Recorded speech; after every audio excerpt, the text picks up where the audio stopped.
It is shocking in the sense that it was allowed to happen, it seems, not in the sense that anyone is surprised to read what was going on.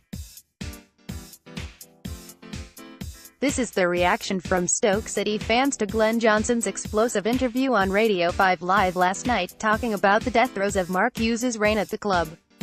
Hughes was sacked in January last year with the Potters falling headfirst into the championship after a decade at the top, an unbalanced squad riddled with too many expensive players who would or will probably never really feature again.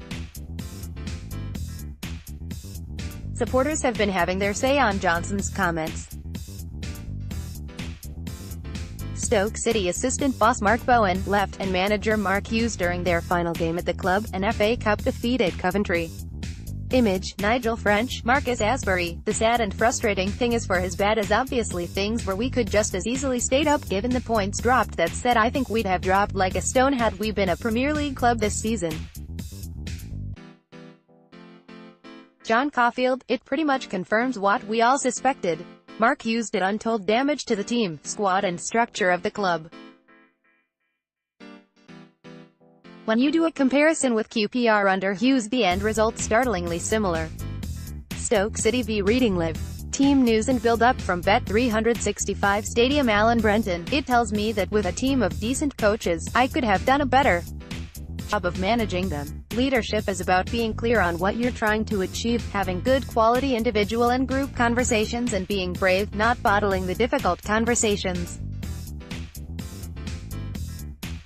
It's clear that none of this was happening. Ron Simpson, hallelujah. It wasn't all our fault for complaining after all. Andrew Rushton, some decent signings early on under Mark Hughes, which transpired to a good couple of years under him. The worst for me has got to be Wimmer, based on the price, how good he was, and the fact that we didn't even need him at the time. Mark Bowen and Mark Hughes directing operations from the touchline. Image, Paul Ellis, Charlie Bester. All his best Hughes signings were ironically the cheapest ones. Andy starred, it always disappointed me how Mark Hughes never managed in the same way he played. Not only was he an extremely skillful footballer, he was also very physical, borderline dirty, with a Roy Keane edge to him. As a manager, he was a dull, grey, emotionless bloke who clearly had no bottle when it came to managing big names.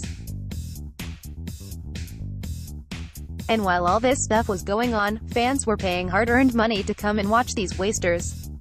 Gutted for the likes of Jack Butlins, who was clearly one of the dependables. I'll bet deep down he can't wait to leave the club at the end of the season, and good luck to him. Mbula, Hesse, Choupo-Moting, Wimmer? What an odious bunch we ended up with. Jose Rodriguez had little positive impact during a season on loan at Stoke City. Image, Hesse, Instagram, Barry Sherratt. Sounds like Hughes had no control at all. I would like to know who the 8 were. Phil Tomlinson, Hughes benefited from Pulis's spine, added a bit of glitz which worked for a while, but couldn't rebuild a team. The transfer policy also has to be questioned. Pulis insisted on signing players with good character. That aspect seemed to have been lost.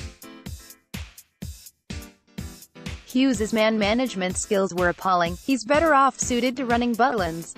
Philip Mansell, weak management. What's so annoying now is that loads of fans wanted Pulis out because the style of football was rubbish, but what I have seen of our style the last 3 games is exactly how Pulis played. We would not have been relegated with Pulis in charge. Darren Harding, incredible what was going on. 2 things that really send me over the edge are that most fans could see it, yet the powers that be, that worked so hard to get us in the Premier League, then to get us established, just seemed to sit on their hands and watch it all unravel. Then the icing on the cake was to come out with a statement saying they have learnt lessons, then go out and spend just short of £60 million, and the majority of those players have got the same character as the ones that got us relegated. Leanne Williams, this is the stuff Liam Lawrence is talking about. Dave Horley, makes my blood boil as this is spot on. We could see it all unraveling in front of us, so why was no action taken? It's almost like Hughes adopted that "let them just get on with it" attitude in the end rather than stamping his authority. Sorry state of affairs, and where we're bored in all this chaos. Well, we won't be back up to the Premier anytime soon. A lot of people blew it on so many levels last season, it's untrue. For all your latest Stoke City news, opinion, analysis and transfer gossip, click here.